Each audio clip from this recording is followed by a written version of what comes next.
রাজ্যের আনাচে কানাচে গাঁজা চাষ অব্যাহত রয়েছে। তারই মধ্যে আবারও পুলিশের বিশেষ অভিযান, বিপুল সংখ্যক গাঁজা গাছ ধ্বংস করা হয়েছে।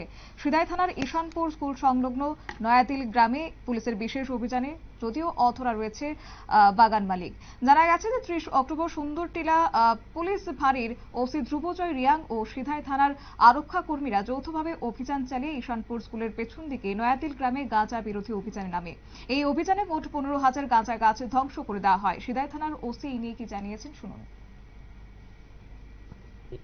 ইয়াতে খাস জমি যেখানে আমাদের সুন্দরটিলা আউটপোস্টের ওসি মহোদয়, ইন্সপেক্টর ধ্রুবজয় রিয়াং এবং সিদাই থানার অফিসার এবং স্টাফ ও সিআরপিএফের যৌথ অভিযান আমরা একটা পরিচালনা করি।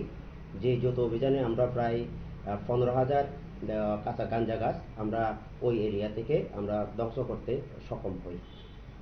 কোনো অভিযুক্ত কি পাওয়া গেছে সাথে? এখানে কোনো অভিযুক্ত কোনো পাওয়া যায়নি, কারণ ওইগুলো সম্পূর্ণ খাস ল্যান্ড ছিল। খাস ল্যান্ডগুলো আইডেন্টিফাই করার চেষ্টা চলছে, কিন্তু আইডেন্টিফাই এখনো হয়নি। ঈশানপুরের কোন জায়গাটা এটা? এটা ঈশানপুরের একটু সাইডের ওই জায়গা।